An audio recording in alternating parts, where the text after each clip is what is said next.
Friends, good morning. இது வந்து Monday morning. எல்லாரும் எப்படி இருக்கீங்க? நல்லா இருக்கீங்களா?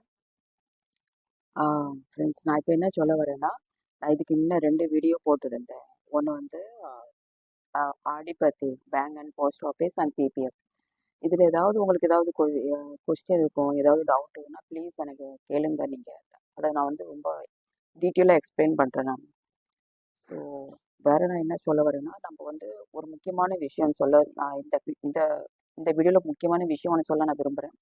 நம்ம வந்து கண்டிப்பாக சேவிங் பண்ணணும்னு நினச்சாலும் நம்ம அதுக்கு முன்ன ஒரு கோல் வந்து செட் பண்ணணும். ஃபார் எக்ஸாம்பிள், நம்ம ஒரு நோட்புக்கில் எழுதி வச்சுக்கணும்.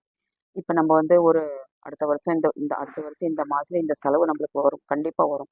அதுக்குன்னு இந்த வருஷத்துலேருந்து நம்ம அதை இப்படி அதுக்காகன்னு ஒரு தொகை எடுத்து பேங்க்ல ஆடி போடலாமோ அப்படின்னு நம்ம ஒரு பிளான் பண்ணிக்கணும். அப்போதான் நம்ம வந்து நம்ம நினைக்கிற காரியத்தை நம்ம ஜெயிக்க முடியும். சடன்லி வந்து சரி இருக்கட்டும், நம்ம இந்த செலவுக்கு அந்த செலவுக்கு நம்ம செலவு பண்ணிட்டா நம்ம வந்து எதுவும் சேமிக்க முடியாது.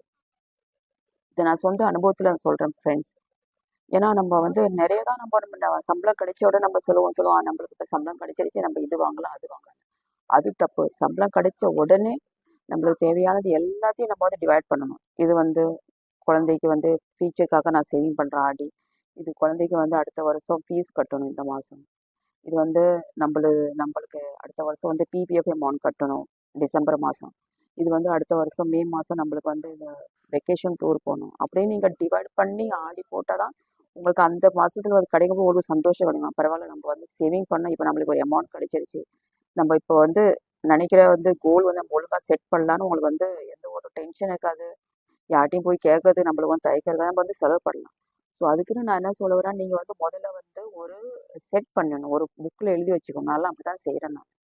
நான் முதலே வந்து நோட் புக்கோ இல்லை உங்களுக்கு எப்படி ஒரு சௌரியமாக எக்ஸல் ஷீட்டு கம்ப்யூட்டரில் லேப்டாப் ஏதாவது இதில் வந்து நோட் பண்ணிக்கணும்.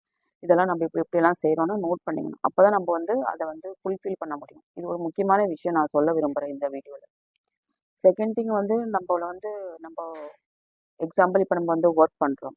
சில பேர் நம்மளை வந்து சொல்லுவாங்க, இங்கே வந்து ரொம்ப கஞ்சத்தனமாக இருக்கா, அது சரி, ஒன்றும் ஒழுங்காக ட்ரெஸ் போடுறதில்ல, ஒழுங்காக வந்து மேக்கப் பண்ணுறதில்ல, நிறைய பேர் சொல்லுவாங்க. அதை நம்ம வந்து கண்டுக்கக்கூடாது. ஏன்னா அவங்களுக்கு தெரியாது நம்ம எப்படி நம்மளோட லைஃப் ஸ்டைல் எப்படின்னு அவங்களுக்கு தெரியாது. அவங்க சொல்லவங்க சொல்லிட்டு தான் போவாங்க.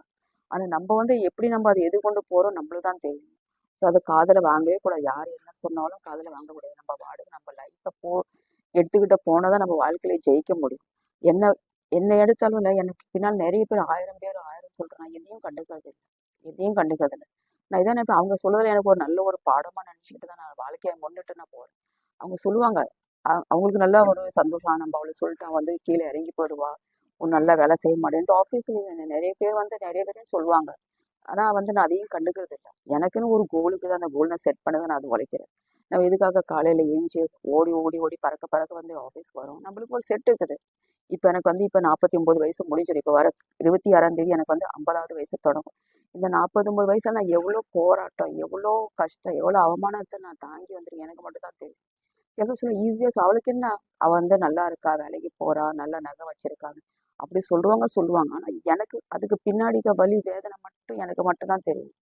அதுக்குன்னு நம்ம எதுக்காக வாழ்கிறோம், நம்மளுக்காக வாழ்கிறோம், நம்ம குழந்தைக்காக, நம்ம ஃபேமிலிக்காக மட்டும் நினச்சா நம்ம வாழ்க்கையில் வந்து நம்ம ஒரு ஜெயிச்சு போகலான்னு ஒரு ஒரு ஃபிக்ஸ் நம்மளுக்கு ஒரு சந்தோஷமா இருக்கும். அடுத்தவங்க பற்றி எதுவும் நினச்சி நம்ம வாழக்கூடாது. அவங்க வந்து சொல்லிட்டு போகிறாங்க. அவங்களுக்கு வந்து ஒரு என்டர்டெயின்மெண்ட் ஆகுது, அதுக்குன்னு அவங்க சொல்கிறாங்க. ஸோ இதுதான் ஃப்ரெண்ட்ஸ் நான் சொல்ல வரேன். மேற்கொண்டு உங்களுக்கு எப்படிப்பட்ட வீடியோ எனக்கு சொன்னால் நான் வந்து ரொம்ப ஈஸியாக எனக்கு ப்ரிப்பேர் பண்ணதுக்கு ஈஸியாக இருக்கும் ஃப்ரெண்ட்ஸ். அதான் அதான் நான் சொல்ல விரும்புகிறேன். தயவுசெய்து எனக்கு இந்த வீடியோ வந்து லைக் பண்ணுங்கள், ஷேர் பண்ணுங்கள், சப்ஸ்கிரைப் பண்ணுங்கள். நிறைய பேர் வந்து நீங்கள் வந்து சப்ஸ்கிரைப் பண்ணாத பார்க்குறீங்க. ப்ளீஸ் சப்ஸ்கிரைப் பண்ணாதான் எனக்கு ஒரு மோட்டிவேட்டாக இருக்கும். நான் மேற்கொண்டு என்னென்ன போடணும்னு எனக்கு வந்து ஒரு தெளிவு கிடைக்கும், எனக்கு என்ன பண்ணணும். சரி ஃப்ரெண்ட்ஸ், தேங்க்யூ.